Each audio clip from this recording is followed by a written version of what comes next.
So, what is the difference between a microphone in this league that costs upwards to $5,000 to $10,000 and a microphone like this that's around $900 coming up right after this?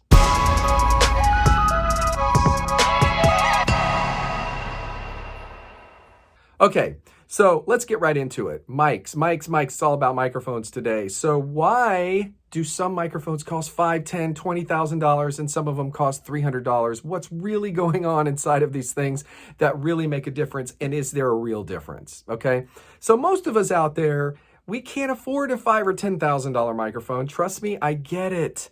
But I've been fortunate enough in my career to get my hands on a couple of them. And I want to make this video to explain to you what I've noticed as a difference between the mics and why I feel it is important to invest in your business.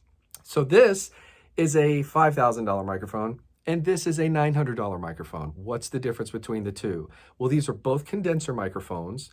This one is a tube microphone that has a tube in it. I'll explain that. And this one does not have a tube in it, but they're very different prices and they sound very different.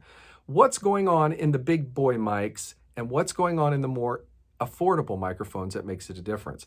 Well, this is a copy of a Telefunken 251, which is a $20,000 microphone. Yes, you did hear that correctly.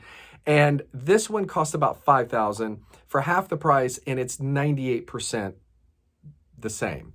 Now, $5,000 is a lot of money. Don't get me wrong. Why would anybody? That's a car, okay? Why would someone pay that for a microphone? Well, I will tell you why one day I finally did it and I got it, because I noticed a difference. After mixing for 20 years, I was fighting all types of things in vocals with singers and different things. And I said, you know what? I would just love to try one of these once. And I did.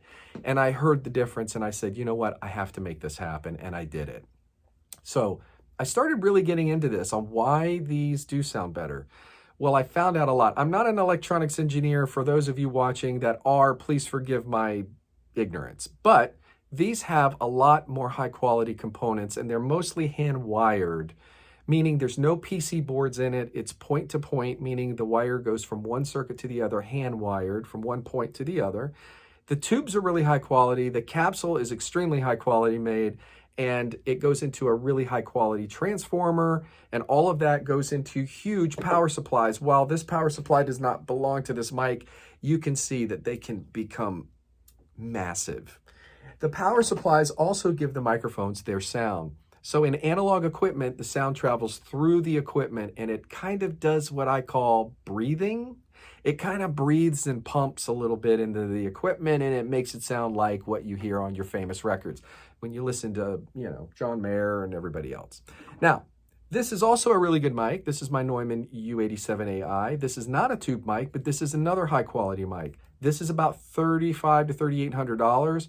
When you get into this quality microphones, you're not going to have a lot of problems because your vocal's going to sound kind of mastered when you record it. Now, so a lot of us are using the mic modeling software that's out there by people like, Stephen Slate and Townsend Labs, and I've used all of it. It sounds great. There's nothing wrong with it. And if you can make records happen with that, and some people have, great results with it. I did like it. I thought it sounded good. But when I tried the real stuff, I didn't think it was doing everything that these mics do. So there's a lot going on in the circuitry just besides the tone when you're singing into a microphone.